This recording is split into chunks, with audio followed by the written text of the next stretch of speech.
और मेरे प्यारे भाइयों, कैसे हो तुम लोग? सब एकदम बढ़िया। तो यार आज हम लोग पढ़ने वाले हैं डस्ट ऑफ स्नो चैप्टर के बारे में, जिसे लिखा है रॉबर्ट फ्रॉस्ट ने। ये पोएम हमें ये बता रही है कि छोटी छोटी चीजों से भी फर्क पड़ता है। कई बार छोटी चीजें हमारा पूरा का पूरा दिन बदल देती है, पूरी की पूरी लाइफ बदल देती है, जैसा कि हमारे पोएट रॉबर्ट फ्रॉस्ट के साथ हुआ। ये हमें ये भी सिखाती है कि कई बार निगेटिव चीज भी जो होती है ना, वो हमारे जीवन में पॉजिटिविटी लाती है। ये पोएम से हमें एक चीज और सीखना है कि किसी भी चीज पर अंधविश्वास मत करो। हमने कई सारे लोगों से सुना है, अपनी मम्मी से सुना है, अपने घर की दादी से सुना है, और उस चीज को सुन सुन के अपने मन में अंधविश्वास पाल लिया। जैसा कि हमारी मम्मी लोग कहती है कि बैठे बैठे पैर नहीं हिलाना चाहिए, ये अशुभ होता है। लेकिन डॉक्टर कहते हैं कि बैठे बैठे पैर हिलाने से डायबिटीज का खतरा कम हो जाता है। बिल्ली ने रास्ता काट दिया, इसका मतलब कुछ न कुछ दुर्घटना होने वाली है।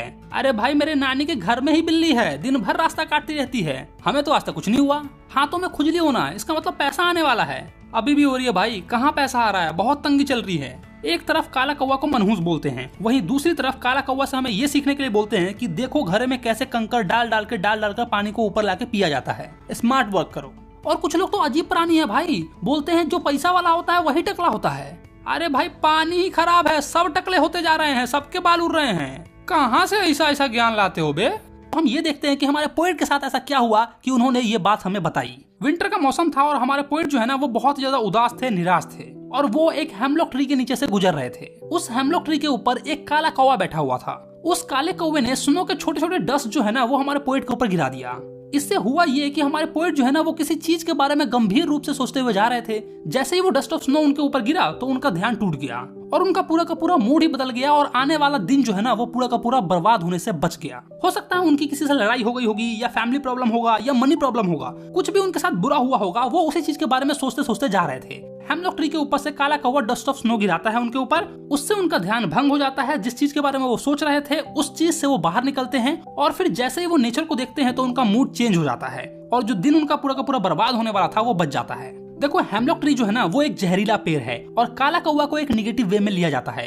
तो ये दोनों ही निगेटिव चीज मिलकर पोएट के जीवन में पॉजिटिविटी ले आए, उनका पूरा का पूरा दिन बर्बाद होने से बचा लिया। अब अगर ये दोनों मनहूस चीज है तो पोएट का दिन तो और ही ज्यादा मनहूस हो जाना चाहिए था, लेकिन इनका तो पूरा का पूरा दिन ही चेंज हो गया।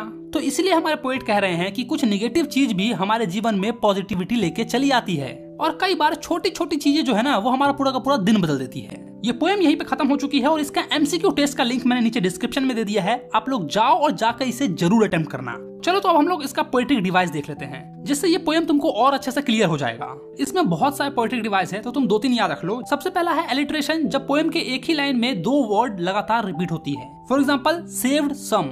दूसरा है कॉन्सोनेंस, जब कॉन्सोनेंट वर्ड्स बार बार रिपीट होती हैं तब हम लोग उसको कॉन्सोनेंस पोएट्रिक डिवाइस कहते हैं। जैसे कि लास्ट लाइन में देखो, डी जो है वो बार बार रिपीट हो रही है। Of a day I had rude, had में डी है, र्यूड में डी है, डे में डी है, तो ड बार बार रिपीट हो रही है। वैसे ही तीसरा एसोनेंस हो सकता है, जब वोबल बार बार रिपीट होता है तो उसको हम लोग एसोनेंस बोलते हैं। जैसे कि फॉर एग्जाम्पल, सुक डाउन ऑन मी, इसमें ओ जो है वो बार बार रिपीट हो रहा है। चौथा है सिंबलाइजेशन, जिसके एग्जांपल है hemlock tree, crow, dust of snow. इन सब वर्ड्स को किसी न किसी चीज से सिंबलाइज किया जा रहा है। बाकी इस पोएम का जो रिदम है वो है ABAB CD। तो बस खत्म करते हैं इस पोएम को। वीडियो अच्छा लगा तो वीडियो को लाइक करो, और अगर आपके दिमाग में भी कोई ऐसा एग्जांपल है अंधविश्वास को लेकर तो वो मुझे नीचे कमेंट में जरूर बताओ। और अगर तुमने अपने भाई के चैनल को सब्सक्राइब नहीं किया है तो क्या कर रहे हो भाई लोग, चैनल को सब्सक्राइब मार लो, थोड़ा सा तो प्यार जता दो भाई।